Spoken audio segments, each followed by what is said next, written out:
Of course.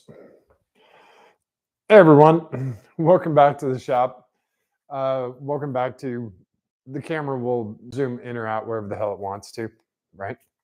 Um, it's been a couple of days. Been working on electrical gremlins. Plus, last night we had hardcore rain, and that ding is my friend Berg messaging me. Hardcore rain here last night for a couple of hours. So you guys probably wouldn't have been able to hear me over the rain and all this other stuff. So that's why I wasn't with you guys last night. So it's good though. We haven't had rain here in almost 2 months. So this was actually a good thing. Like my lawn won't die and stuff like that. So that's a good thing. Um, the downside is, I'm not out here doing stuff with you guys. And uh, another just quick update, the parts for the oil change for the motorcycle are coming. So we'll do some two-wheeled action here when I get back from Columbus. We'll do an oil change on the NC 700X, and you guys can see how that goes. It's pretty straightforward, but something, you know, maybe some NC 700 guys will like it. And I have like bug poop or something on here. I don't know what the hell it is. So the last couple of days been working on electrical gremlins in the limo. And yes, I have to trim my nails. So electrical stuff can be, and that's me. Although it looks like the way, that's, yeah. Anyway, if I do that, then it does like a thumbs up, right? I don't know how those reactions work. Um, I've been going through a bunch of electrical gremlins on this, and it's very, very easy to get discouraged because you try one thing and it doesn't work. You try something else and it doesn't work. You try the third thing and it doesn't work, or you blow a fuse, or you arc out, or something like that. The electrical gremlins are very, very discouraging because they're very hard to hear, they're very hard to see, and unless you're sparking, it's very hard to smell.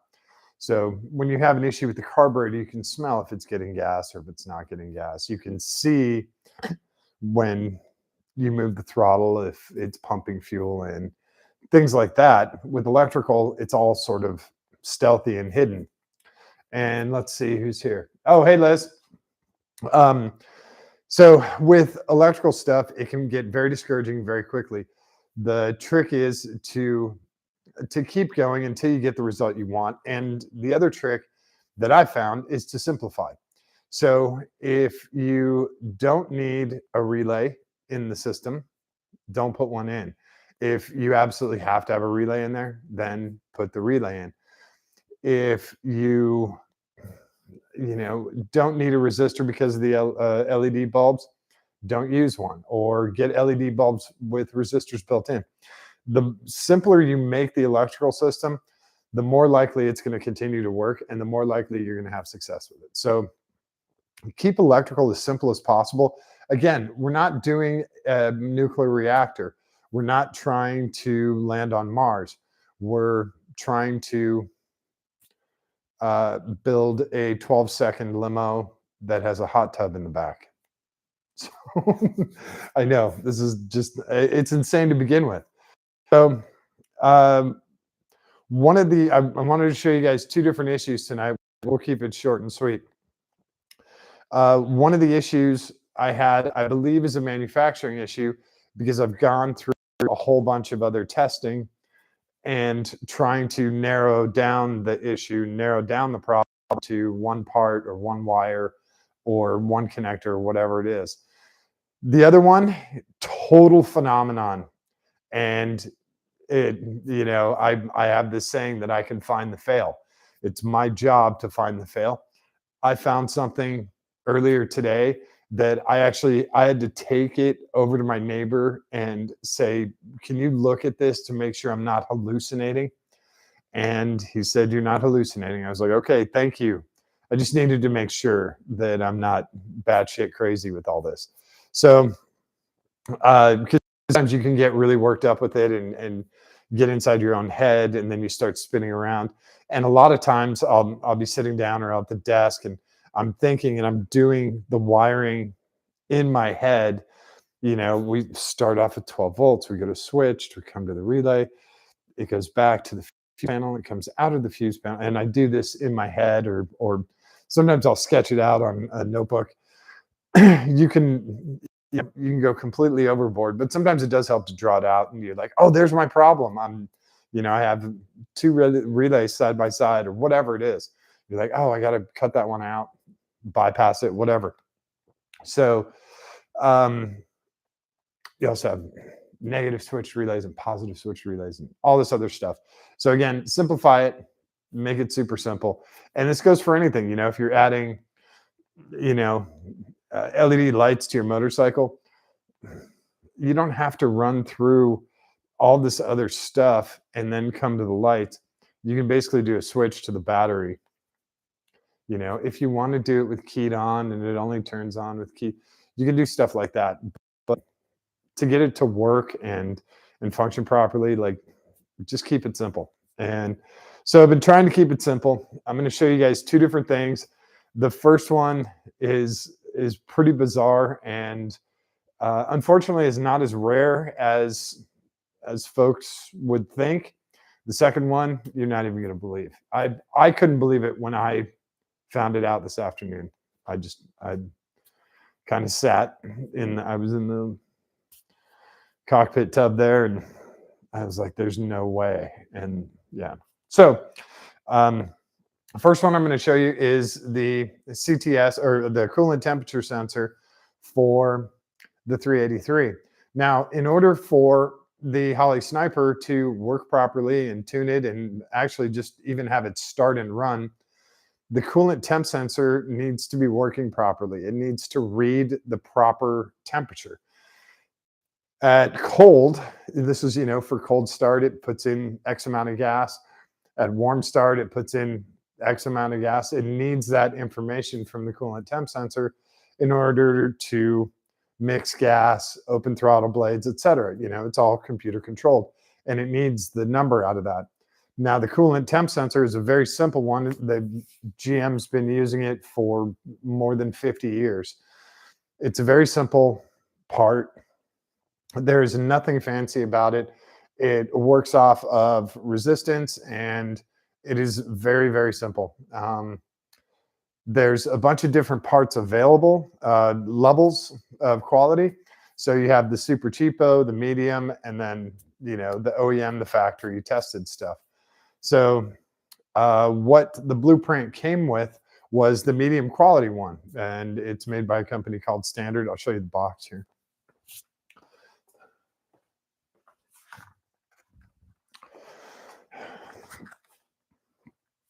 That's what it looks like.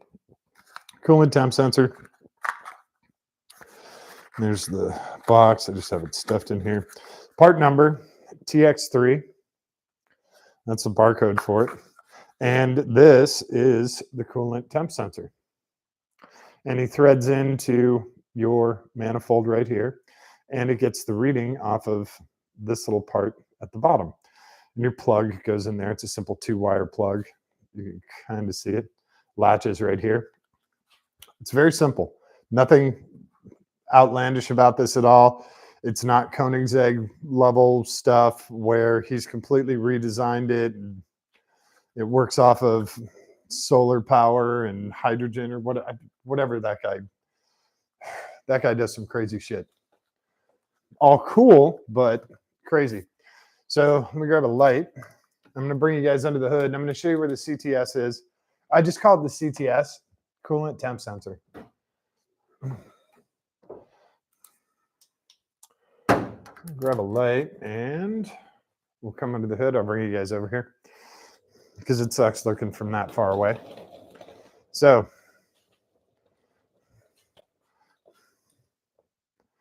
I don't know. You can probably see it from here. I can see it from here because I don't know. I've always looked at it. So this is our coolant temp sensor, and he's threaded into the intake manifold. Coolant obviously flows past it. This temperature, there's an adapter here too, but this temperature sensor sends information through two wires. The purple wire is 4 volts, which gives this power and resistance. And then the reading comes off the green wire and goes back into the ECU for the sniper is actually inside here. So it goes from here all the way up. Now there's no cuts in this. The connectors all work great. There's no electrical interference from anything else. Nothing like that, correct? So this is a brand new one. This is the original one that came in the engine. They're both the exact same part from standard. And I've tried both of these and I get the same result on both of them. So I tried a couple of other ones, but I returned them. Thankfully, the folks were cool about returning it even after I installed it. So tried a Delphi and an AC Delco, which are a couple of levels up from this one. So I think I'll go back with the AC Delco once I get this resolved. It was a nicer part. And considering this, even though you have the air cleaner here, this is still kind of front and center. You want kind of a nice looking part there. So, and this tape from Holley is kind of hokey. So we might do some nice heat shrink or something to clean that up. It's a nice heat shield on the wires, but we'll clean that up a little bit, make it at least this section look a little nicer. Just to show you how it connects, just has a little spring here, or a little catch. There's our 2 wires. This is our safety catch. It just plugs in. It's like a weather pack connector. Super simple. Super, super simple. So currently in the shop right now, 69 degrees. Oh, sorry. 74 degrees in the shop right now. So wait a sec. Let me make sure I have that correct. I don't remember which one's inside, which one's outside. Yeah, 74 degrees in the shop right now. So I'll bring you guys over here and we'll take a look at, you can see the dash. So I'm going to open this. I'm actually going to go on the opposite side just because the computer's, I'm going to be in the way. I'm just going to try and get you guys close here. So I'll go to this side since there's no seats in here right now.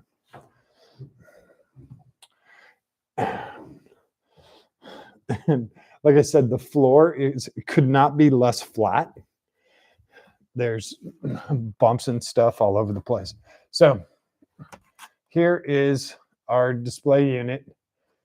I can't sit like this because my feet are all jacked up. So, oh, come back here. It's hooked around the steering wheel. Here's our Holley unit. This is the handheld display. This is the 3.5 inch. Now, what we're going to be looking for is the CTS. So I'm going to turn the key. It's going to boot up. It's very fast. And our CTS up here, top center, watch it. 40s, 30s, 20s, 23. Now it's 40 below, and then it says low error, which means it cannot get a reading off of it. Now that's the unit that was plugged into the manifold. So apparently it went Arctic. So now we're going to key off. I'm going to go plug in the other one that's just air temp. It's not hooked into the manifold. And it's just going to be floating in the air. Regular air temperature here, like I said, 74 degrees. And he is just hanging in the breeze. I'll even make sure he's not touching anything mechanical or metal. And we'll do the same thing again. Bring the display up for you guys.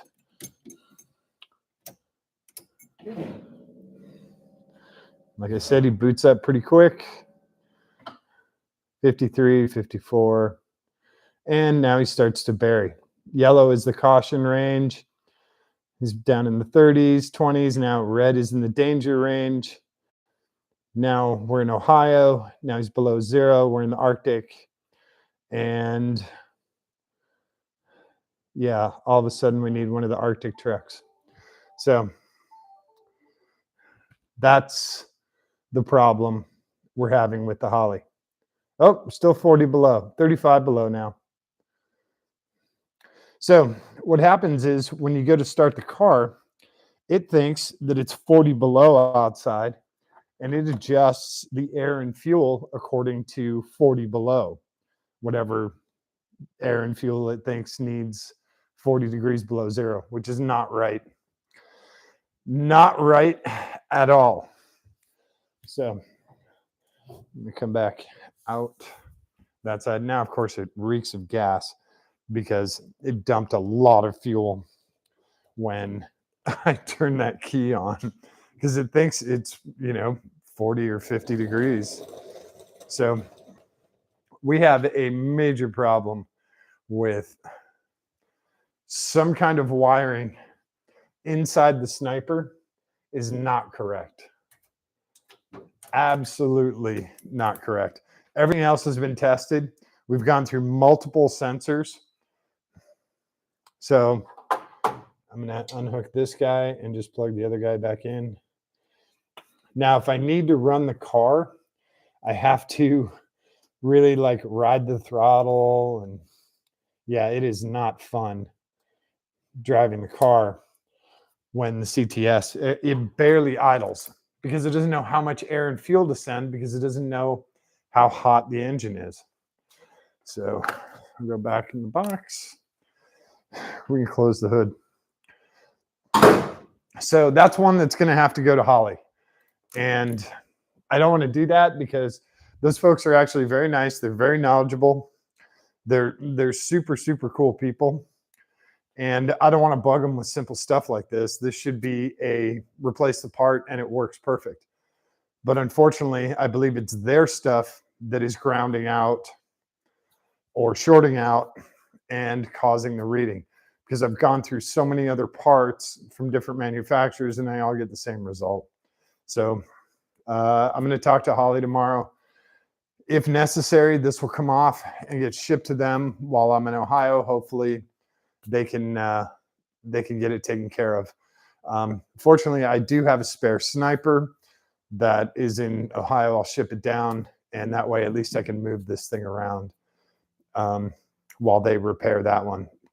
Then again, I should probably check that one too. I might have two snipers with anyway. Yeah, we might wait on that until I get back, just because if I have to send them two, yeah. So again, that's a internal computer thing.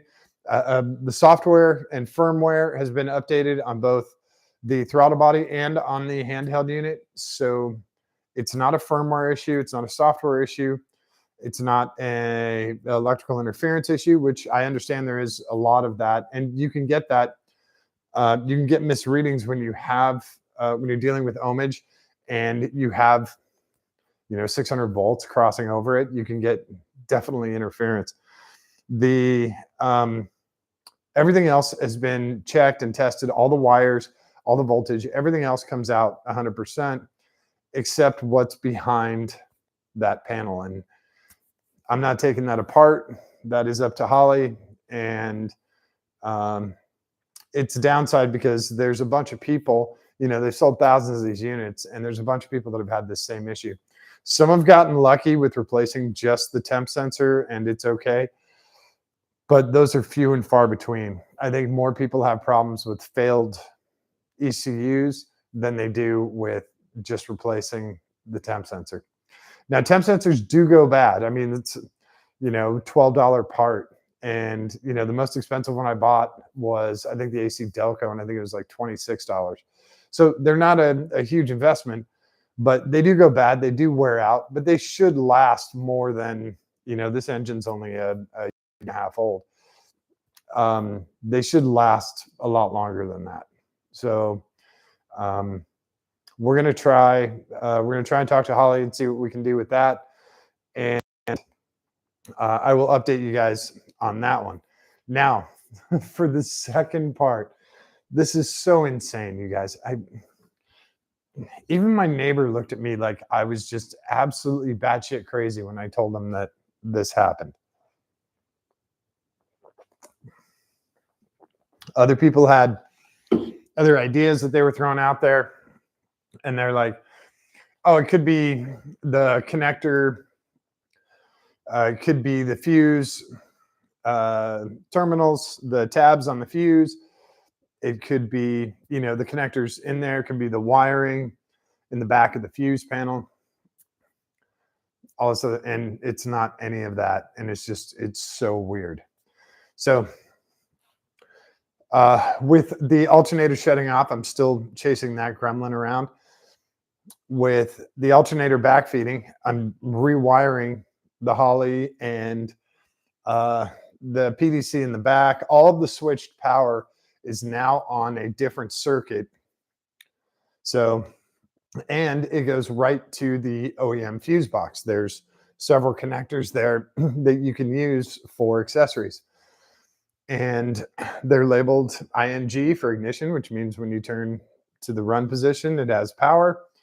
But when I put this is so bizarre. So I metered it out.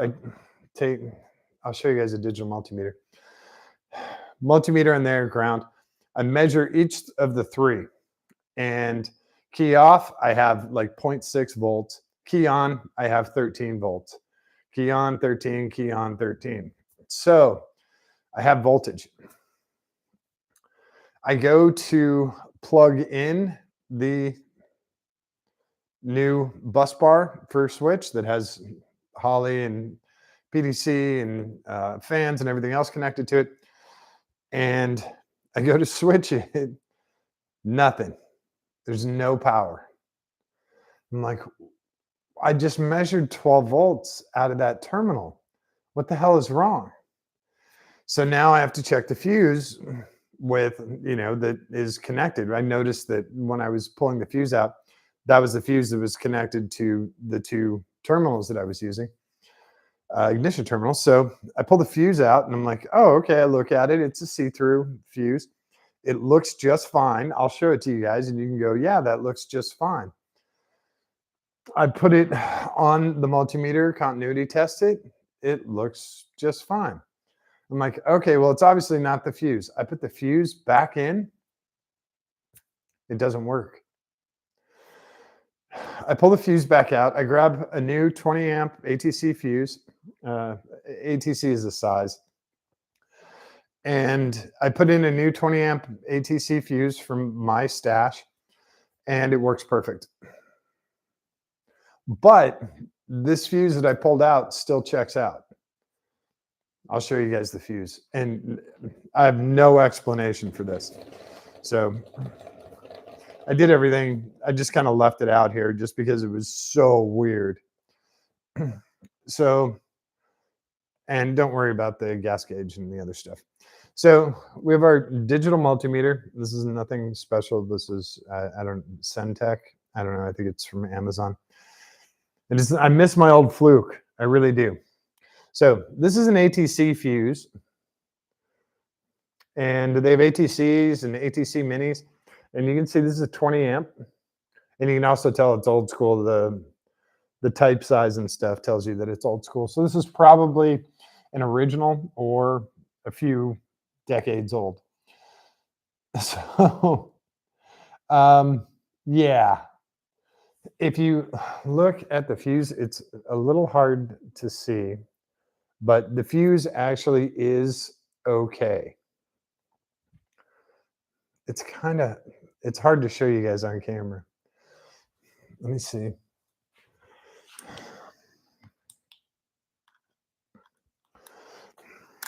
Oh, that's not going to work at all. There you go. Now you can see the fuse is actually okay. The fuse is not blown. Okay. So here we go. This is so weird.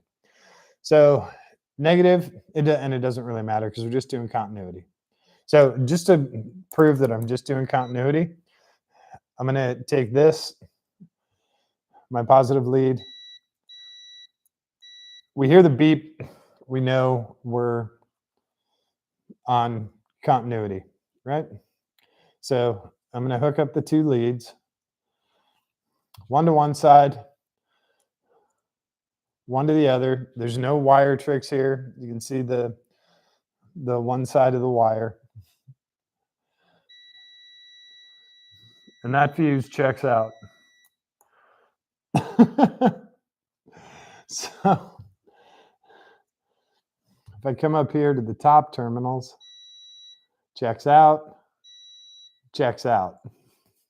By the way, if you're ever working on something and you don't want to pull the fuse or you don't have a fuse holder, most fuses have these little tabs.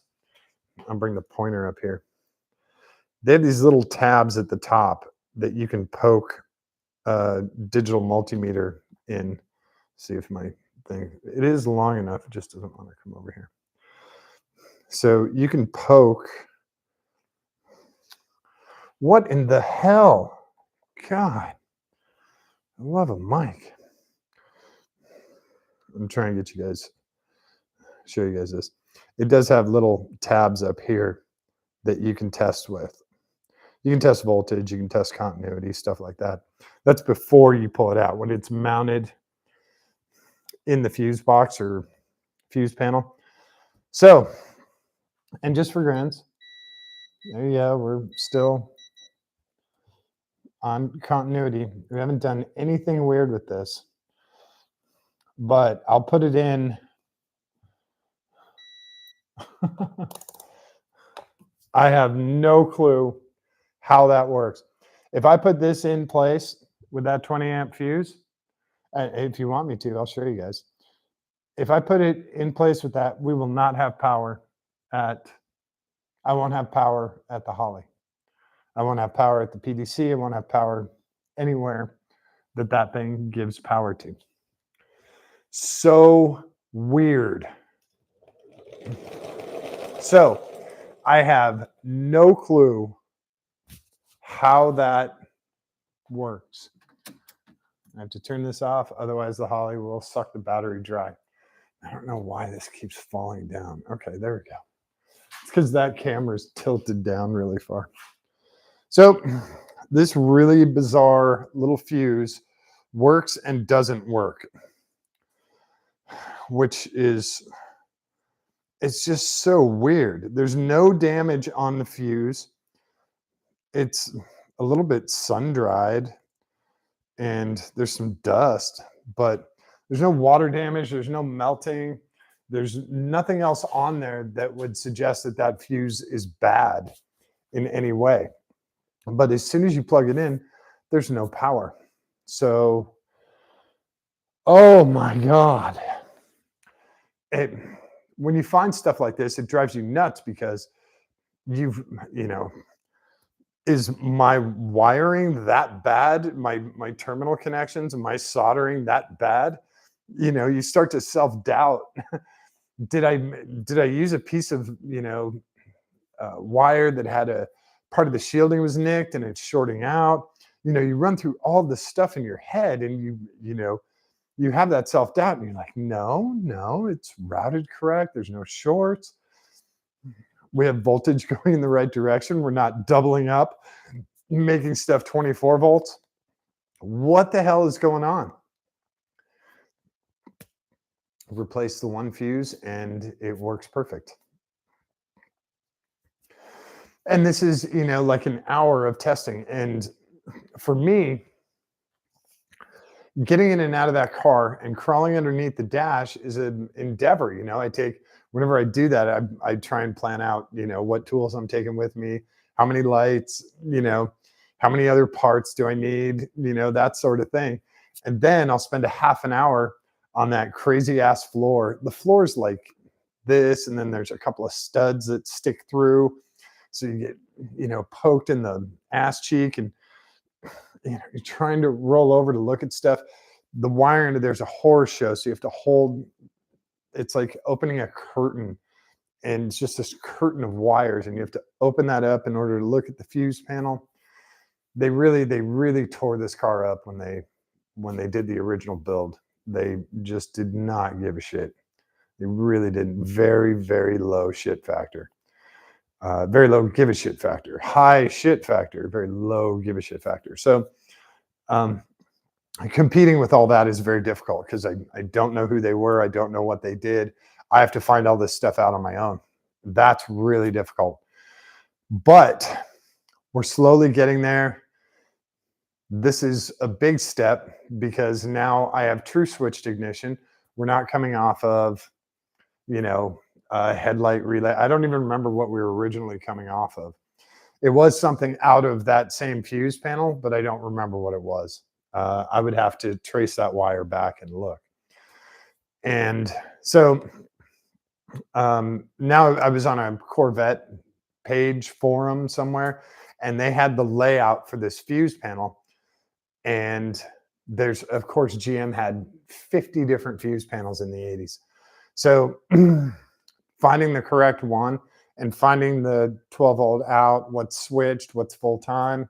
That's the other good part. I have full-time power now straight from the battery, which is great too. So if I need anything full-time powered up here, I have access to that, which would be really nice, especially when doing the headlights and turn signals and stuff like that. So it's a good thing to find this stuff, but it's a huge pain in the ass when you're trying to correct it.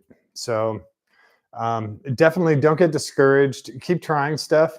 And with any good fortune, you have an easier workspace. It'll either be, something nice under the hood. You just pop it open and hey, there's a fuse right there, and we'll try that. Versus a guy who's 6'1", crawling around in that little tiny, space. Okay, the guys on the Apollo missions can do the psh, everyone else can't. I mean, it's one of those pain in the ass things. It'd be nice to be able to do a lot more if you weren't cramped in there trying to thread stuff in while you're holding it left-handed in the dark upside down for a light. So you have to like bounce it off of, the white paint on the deck. I mean, it's a pain in the dick all the way around. There's nothing easy about wiring on this. Even when you're coming into the engine bay, got to go all the way around. It's a pain in the ass. And the bigger reason it's a pain in the ass is because someone came through there with a Sawzall and just cut everything. That's the reason it's a huge pain in the ass.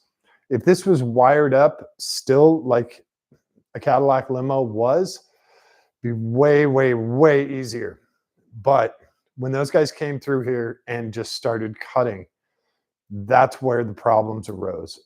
And that's why we're having the alternator issue. They had the same alternator issue, the no key off alternator issue. They were pulling the alternator wire to turn the car off too. So you have this stuff that you're trying to correct that they never even bothered correcting. Oh, who do we got here? Hey, Hippie Hibbard. 72 Fleetwood. This one's a little longer than a regular Fleetwood. It actually sticks out of the back of my garage. This is the limousine version of, I think 72. You guys had a different fascia. I think they changed the front fascia in 75 or 76. But there's nothing wrong with 72. One of my favorite cars, 72 or 73 Cadillac Eldorado, red, convertible, red interior, white top. The Hunter S. Thompson mobile. Big block. If you've ever read Fear and Loathing in Las Vegas, what he did to the PSI and the tires, go read the book and you'll freak out. If you know anything about cars, you'll be like, "Oh my god, he's insane." Yeah, Hunter Thompson was insane. Still legal to drive on the street, but every time I go on the street, cops pull me over driving a big ass boat on the road. Oh yeah, totally felt, absolutely felt. This hasn't been like cruising. When we're in Ohio, you can really only drive it 4 months out of the year, 5 months out of the year. Down here in Florida, I'll be able to drive it year round.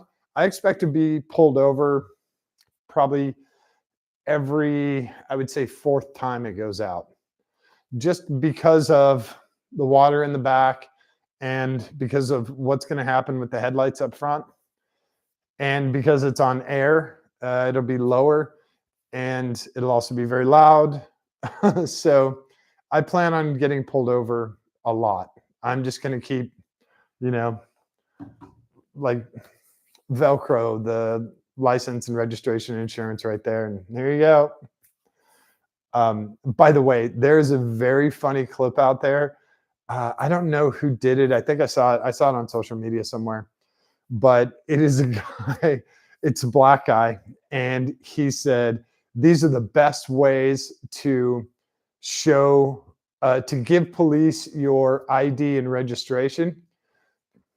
Oh my god, he does like this is his ID and registration, and he does this. You ready? It's not even close. You guys got to go look, but it's really funny. So he's down here, and he like pops out of the car like this and gives it to him. It's really, really funny. And he does one like from the trunk. He pops the trunk open and he does this.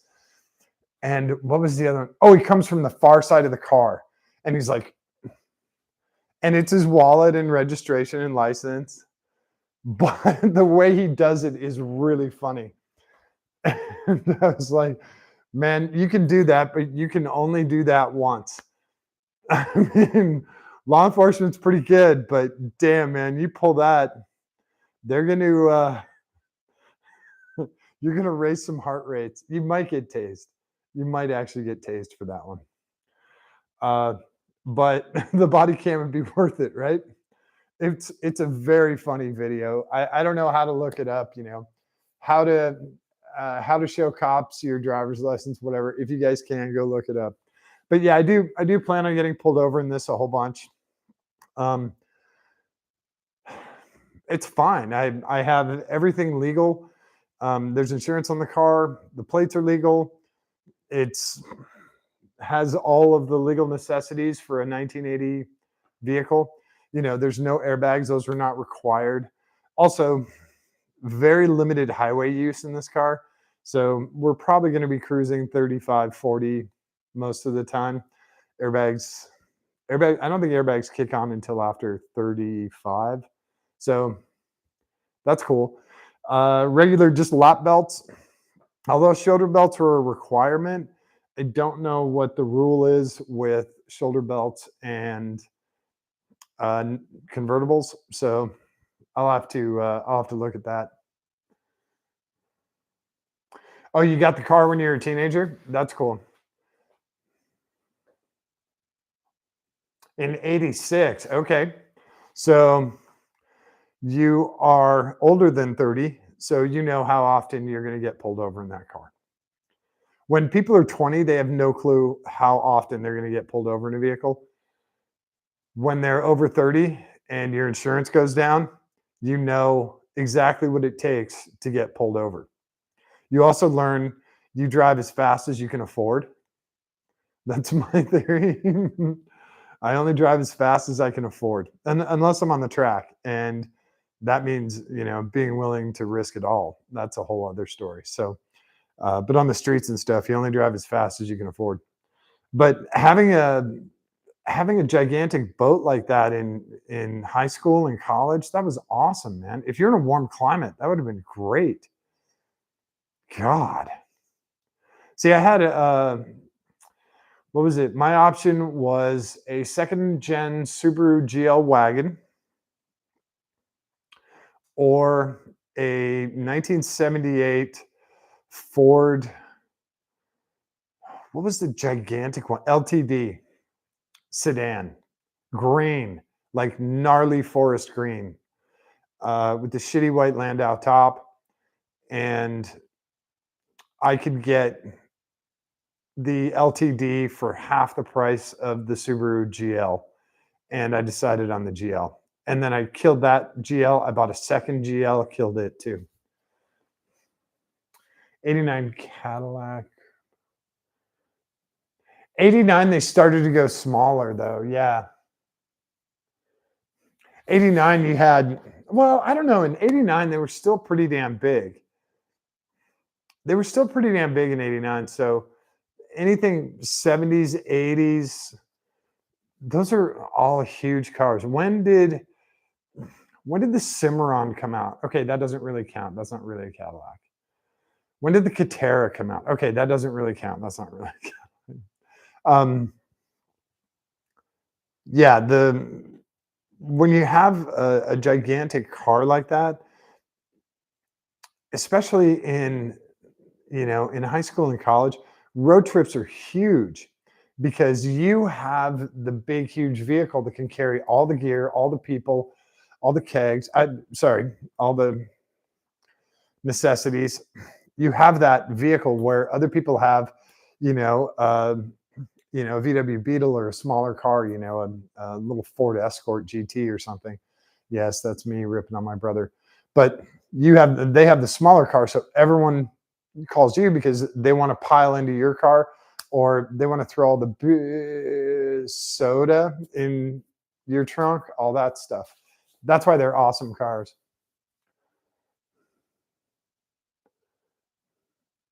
Oh, not the one you have now. Oh, okay. Yeah. Um, this car has been a lot of work, but mainly because of everything, mainly because of the previous build. If they had done a halfway decent job on the previous build, it also wouldn't have been stupid cheap. But they didn't do a very good job. They actually did a dreadful job, except for the fiberglass work. The gel coat and fiberglass stuff is all fantastic. Everything else is crap. That's why we have a new engine in here, full custom stainless exhaust. That's why it's on air ride, because the 23s were absolutely ridiculous. There's a whole bunch of other stuff that had to get done because it was really, really bad. Really bad.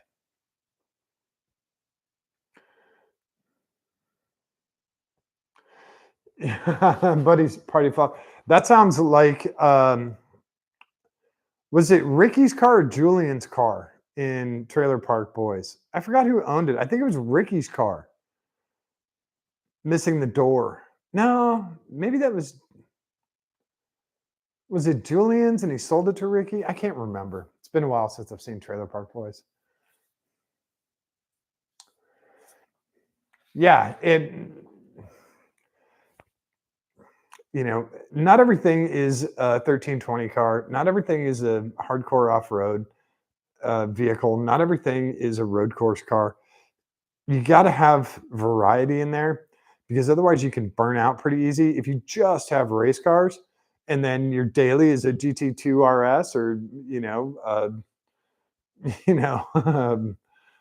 whatever, Lola T70 is your daily, you're going to burn out pretty quick. So you have this variety. And when you get that variety, it makes you appreciate everything a lot more. And you're going to have a lot more fun when you're out cruising or, the Viper's under the cover back there.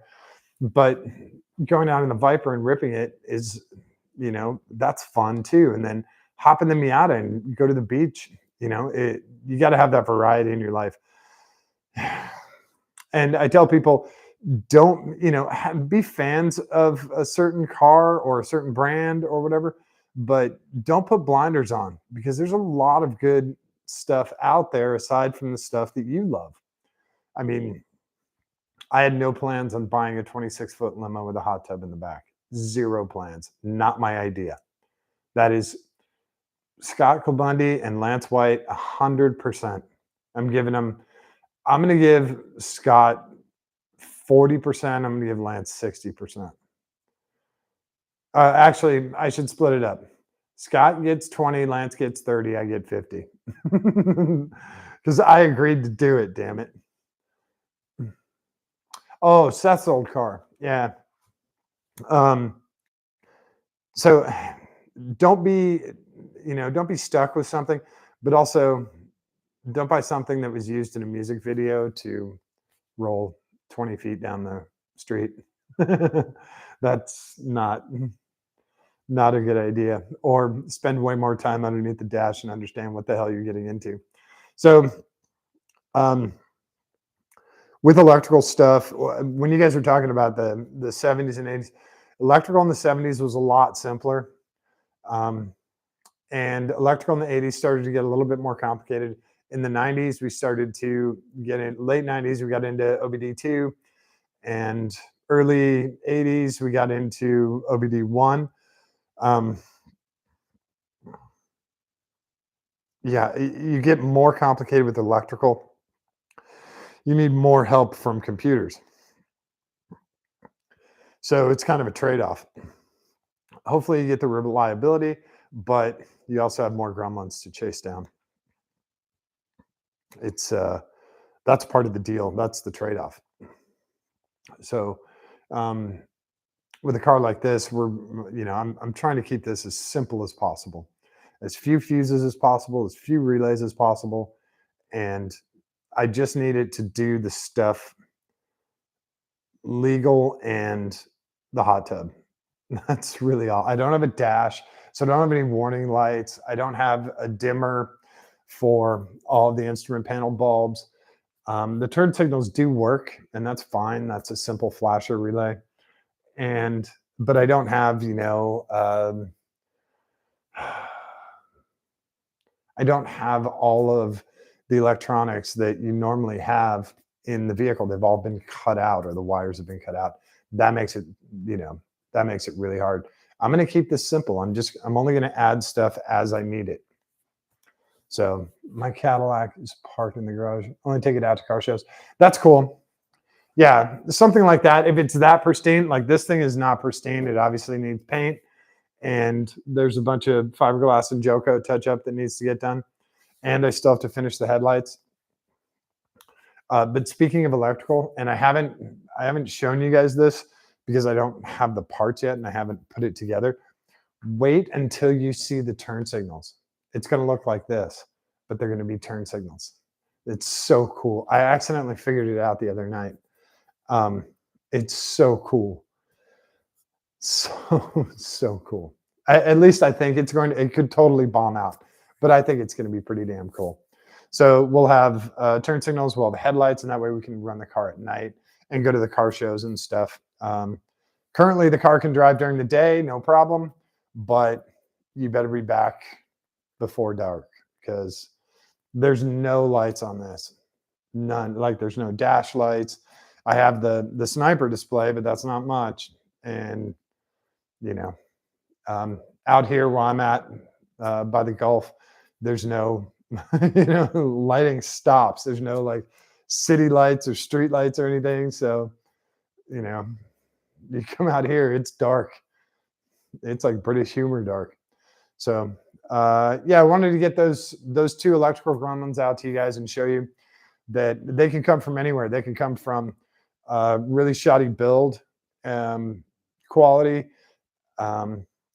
Rarely do they come from factory unless it's a Jaguar, but they can come from a previous build. People have done janky stuff before when you bought the car, and they use the uh, crimp splices and all that shit instead of wiring it right. You can get that stuff. I'm surprised they didn't do that more in here. You can get that stuff. You can get them using the wrong size wire, too big, too small. So when you purchase a vehicle and there's a bunch of added on electrical stuff, you're probably going to find gremlins because they didn't do it right the first time. It's hard. It's hard to take off the fuse pedal and see someone correctly added, spliced in the line, heat shrink and solder and all that. It's going to be pretty rare to find that. So if you do buy a vehicle and you find that, The rest of your wiring should be pretty straightforward. I don't know. Did you guys hear that bug? He's right here. He's right there on the hood. Where's my little scooper? Come here, buddy. Millions of years of evolution. This guy can't get. That's so funny. Okay, you're going in the grass. There you go. Be free. Not as much light out there, but there's a lot more food. So, when you get stuff like that, that's always nice when you purchase a car and you see really nice wiring of accessories. If you don't see that, then just a heads up, you're probably gonna have to go back in and repair that. When it's a manufacturing thing, like with the Holly, that's a whole other ball of game, game of wax, whatever, and that one can be dealt with the manufacturer. So that one I don't want to put on myself because I did all my testing and I made sure that it wasn't on my end. So I'll keep you guys updated, let you know what Holly says. But the folks that I've talked to there have been super nice. They're very patient. They normally have a very, very high quality product. So, they've been around for years and years and years and years. So we'll see. We'll see what they do with this. What else we got here?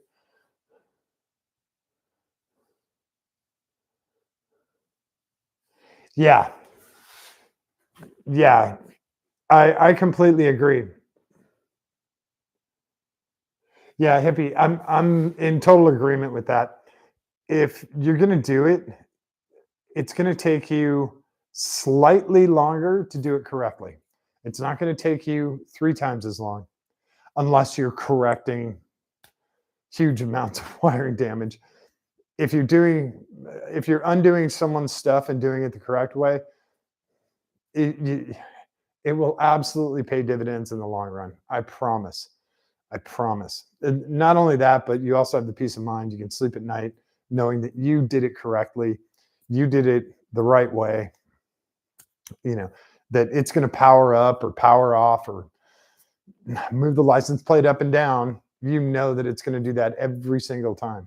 Whereas the previous person, maybe the radio worked if you smack the top of it or wiggled the wires in the back.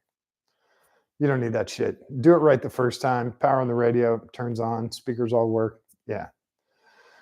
Trust me, it's way better. It's way better. It's also less embarrassing. What was on my hood? It was just a beetle, a Japanese garden beetle. He went into the LED lights up there and their vision's not all that great. Bonk, and he fell down onto the hood. Scoop him up, flick him outside. If I don't flick him outside, here's what happens. He goes crawling off the hood, and he falls on the ground, and then I come like this, crunch. Now I get to clean up squished beetle there versus scooping him up with a little piece of paper, flinging him outside. Good karma, no cleanup. Yeah. Yeah, there's a lot of bugs down here, so try and keep them out of the shop. There's no food in here. It's all, I don't know. I don't have any good example. There's multimeters and and gasoline, so hopefully they're not living off that stuff. But yeah, I tend to keep the bugs out of here. If I can catch them, I'll flick them back outside. Otherwise, I'm just going to step on them and make a mess. Do it once, do it right. Yeah, it's one of those. It's also less embarrassing. Like when you go, you have a hot date in the car, and you're like, "Oh, you want some music?" and go to turn on the radio, and it's like, and you have to reach under the dash behind the console and wiggle wires just so it comes on, and then you have to listen to Morgan Wallen forever and ever. Oh God. Yeah, I get the innuendo, buddy. I get it. No, I got it on the last song and the 18 songs before that and the 2 albums before that. Yeah, I got it. Anyway, yeah, It's also less dangerous if you have uh, if you have off-road lights and you really need them when you're off-road, and the janky wiring from the either you or the previous guy doesn't work. Now all you're left with on your CJ are your 7-inch halogens that are not cutting it when you are 80 miles outside of Moab, almost upside down, and it's 2 o'clock in the morning and you're just trying to get to camp. Do you really want your wiring shitting out at that point? Me neither. Problem needs a paint job.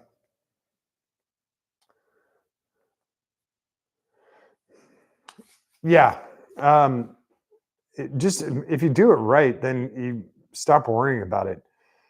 It also helps you fix problems. So if you do that right, then the next weakest link will show up and you can continue down until you have a completely solid vehicle. So, like Hippie just said, everything in his car works. So if something goes wrong, he knows that, okay, it can be this, this, this. He knows the chain goes all the way down to here. Makes it a lot easier to diagnose when something does go wrong. You're not wondering, did that electrical tape hold? Yeah, probably didn't. So when you do it right, it's always nicer. Yes, it does take a little bit longer, but it's well worth it in the end. And the more often you do it correctly, the better you're going to get at it. You're going to have cleaner heat shrinks. You're going to have cleaner soldering. You're going to have, cleaner splices. Crimps are going to look better. They're going to be stronger. All of that stuff gets better and better the more you do it.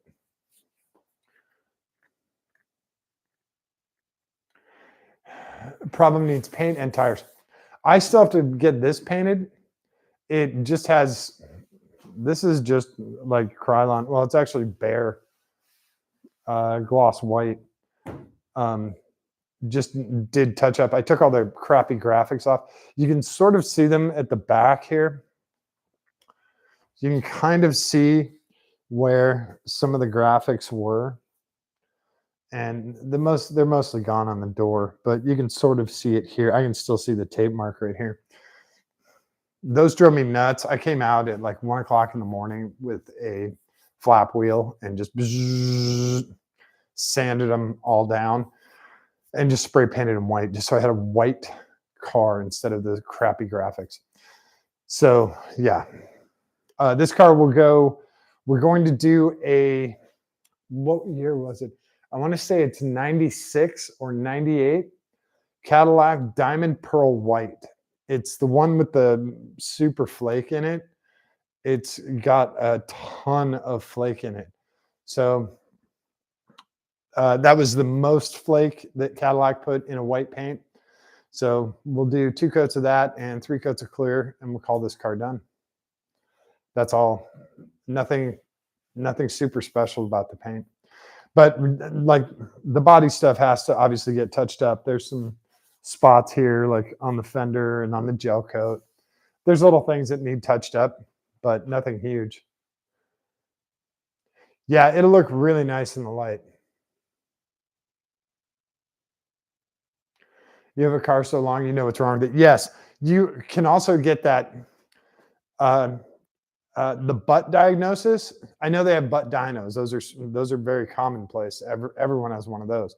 But butt diagnosis is another thing where you can feel like a wheel bearing going bad, or you can feel the rear brakes are not working well.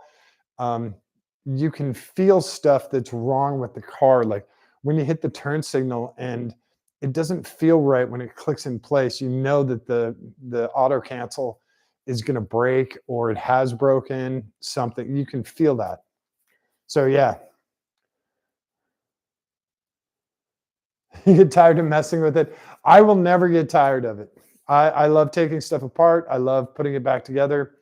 I like putting it back together better. And I love teaching people. That's why I do stuff like this. I don't get paid a dime for this.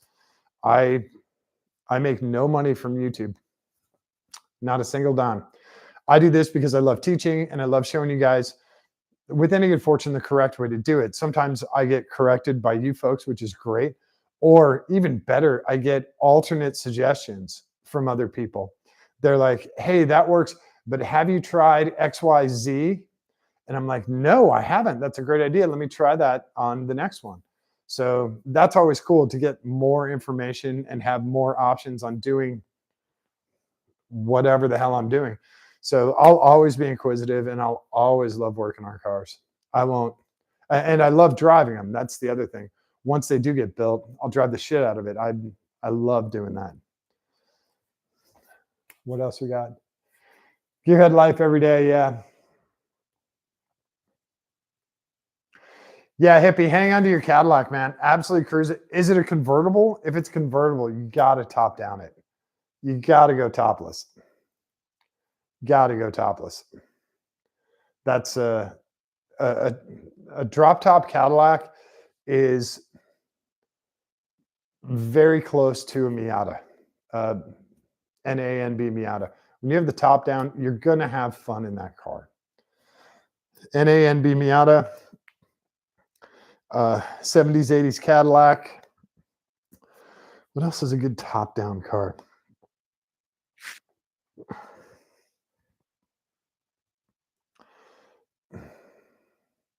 Trying to think another good top down car. Can't think of anything else off the top of my head. Like automatically, when the top goes down, you're going to have a good time.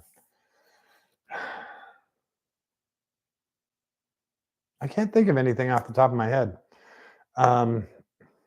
Buick Riata? No, not the Riata. What's the Cascada?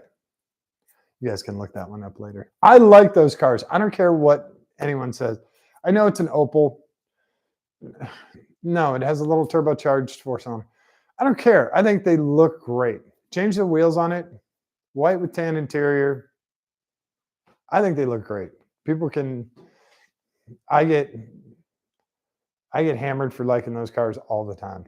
I think they look great and they serve a purpose. And here in Florida, I think that's an awesome daily. So that's just me being weird. Yeah, what other car is great with the top down? I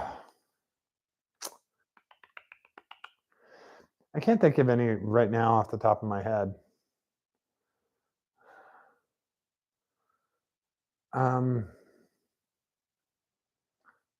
Convertible Viper is always nice, but hardtop's great too. So you can't really. That's a 50-50. Not really. God, I'm trying to think what else. VW Beetle, maybe like a Rabbit, like Wolfsburg edition. It's fun. No, God, those things are gutless. God, I can't think of anything.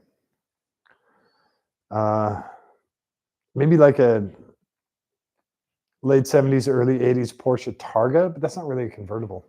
So, oh, it's not a convertible. That's all right. That's all right. Windows down. Windows down, music cranking. That's fine. That's fine.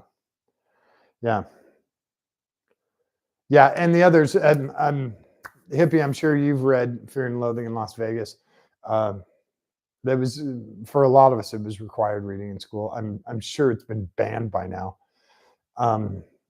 If you read that book and read what he does with his, I want to say it was a 73 or 75 Cadillac Eldorado convertible, bright red, white top.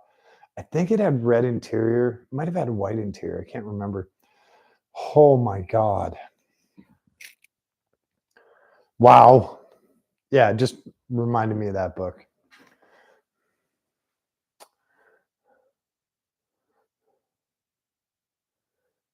Oh, you had to take it off because it was rusting out. Yeah.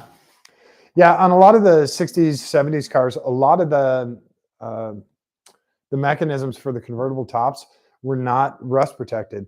So the rest of the body was, but the top, the frame, the convertible frame wasn't rust protected. So once the top got weak or leaks or whatever, those frames rusted out real quick, especially if you were north of I-70. So, um, you know what? 71 CUDA, plum crazy purple, white interior, 440, six pack, white top, white interior. Yeah, that's a cool convertible car. Took me a while to get there. I had to go back. Another cool convertible car, VW thing. But then again, they're all convertibles. It's not like you have a choice.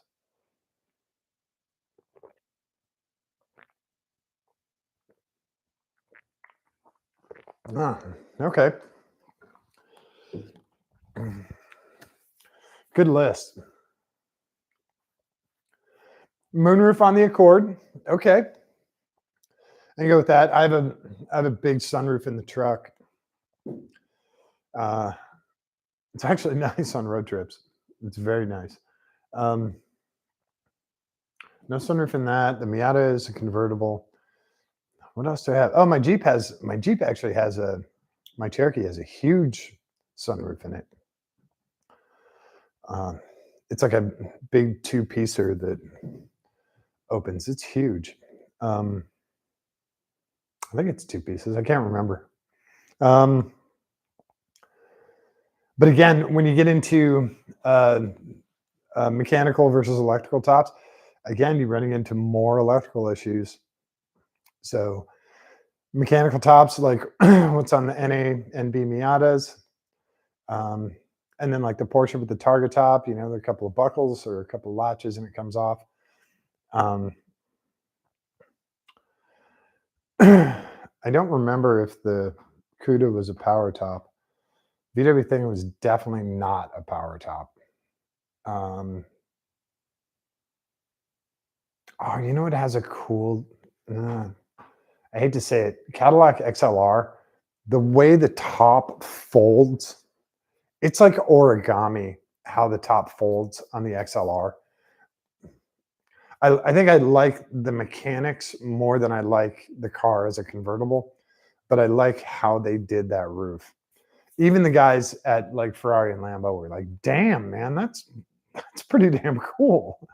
So when you can get, you know, BMW and Ferrari and Lambo to raise their eyebrows at your power folding top, that's a good sign. But yeah, this thing doesn't have an option for roof. This has been cut off, so there's no roof. I do have a car cover for it when I park it outside, and so when it was in Ohio, it barely fit in my garage in Ohio. And here at this house, the ass end has to stick out of the garage in the back when it's in here getting worked on, which is fun. It's not that big a deal. And when it's out of here, it takes up a lot of the driveway. It's actually pretty funny. Miata soft tops. Oh yeah, Miata soft tops. Click, click, boom, it goes down. It does not take much. It takes a first gear launch to put that top down. Yeah, it's hard. It's hard to find a really solid, like, should always drive it as a convertible car. Um, yeah, so that's it. So hopefully you guys learned some stuff and enjoyed the electrical gremlins thing, whether it's from a manufacturer like the thing coming from Holly or from shitty build from the prior owner. You're going to have these gremlins, or not even from the prior owner. This fuse, that is so weird, is it not? That this fuse is good, but it doesn't transfer 12? Isn't that weird? Anyway, you find weird anomalies like that too. So don't get discouraged from electrical stuff. Keep going. You know, you can double check your stuff, but more than likely it's somebody else's stuff. So make sure you use good components. Make sure you're doing your connections correctly, whether they're soldered, crimped. Please use heat shrink. What else? Um, try to make it as solid as possible so you don't have to go back and do it. And again, don't be afraid of this stuff. Don't get discouraged.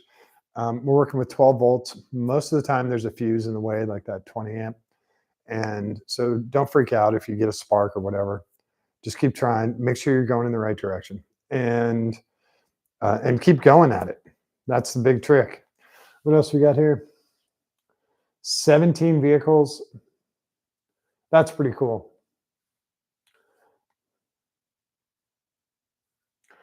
And nothing wrong with the Accord. For a daily driver, Accord V6 Coupe. Come on. That's a great daily. You can have fun in it. It's a nice size, so it fits guys who are 6'1". It's a cool car, cheap to insure, cheap parts, tires are cheap, brake pads are cheap. That's a great daily. That's a lot of fun. Yeah. 120K on it. Wow. Yeah. And that's the other thing. They'll run forever and ever and ever. Do oil changes on it. They'll just keep going. We're doing an oil change on my Honda, although it's a motorcycle. We're doing that when I get back from Ohio. So yeah, nothing wrong with that stuff. So yeah, hopefully you guys enjoyed the electrical stuff, the anomalies, the weird. Again, this is not normal. This isn't something that happens to everyone. I just should reiterate that. The stuff that I find is way out of the ordinary, like the good fuse that doesn't send 12 volts, or going through four or five. They go through 5 coolant temp sensors. I think they went through 4 coolant temp sensors, all with the same issue. Those are not normal. The stuff I do is way beyond normal. So don't use this as a baseline for anything. And yeah, that's about it for tonight. I'm going to come back. Let's see, we're Monday night. So I'll probably come back on Wednesday night and get you guys an update on some of the other stuff before the car moves out. We'll move it out. Actually, I'm probably going to move it on Wednesday. So we might have something else in here. We might have the Miata in here. And then I'm in Columbus all next week, or most of next week. This coming weekend and most of next week, I'm in Columbus. So we'll be doing live streams from the shop in Columbus. We're going to get that stupid Bentley out. We're going to have race cars in the shop, and hopefully we have special guests and some fun friends and stuff like that. So we'll be doing live streams from Ohio as often as possible when I'm up there. We'll try and get some early ones in too, maybe a Sunday matinee sort of thing. And I think that's about it for tonight. I appreciate you guys hanging out. Hippie, thank you very much for bringing your Cadillac and your Accord and your other Cadillac in here and talking with us about it. It's always cool to hear from folks with, similar, same, but different, but same. It's always cool to hear that. 102. Oh, 102. Okay. So yeah, we'll keep going on this stuff, and I'll keep updating you guys. I'll let you know what Holly said. I'll let you know what happens with the key off stuff. And that's it for tonight. So thank you guys very much. Thank you to all the new subscribers. I really appreciate you guys. I'm glad you're enjoying this. Like I said before, I don't get paid for any of this. So I appreciate you guys signing up, and hopefully you learn from this. And if you do, shoot me a note. I love hearing from you guys. I've got a bunch of great messages and emails from folks already. It's been really cool. That really drives me and keeps me going. So I appreciate you guys hanging out tonight, and we'll do it again very soon. Don't forget to show someone that you love them today. Give them a kiss on the cheek. Give them a kiss on the tip of their nose. Hold their hand. Give it a squeeze. It's really important for them, but it's far more important for you. All right. Thanks, everyone. I will catch you either tomorrow night or Wednesday night. All right. Have a great night. Oh, we should close out with the rave all the time. Yeah.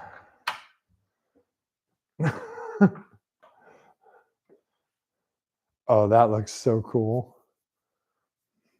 Oops, you can see my hand. Sorry.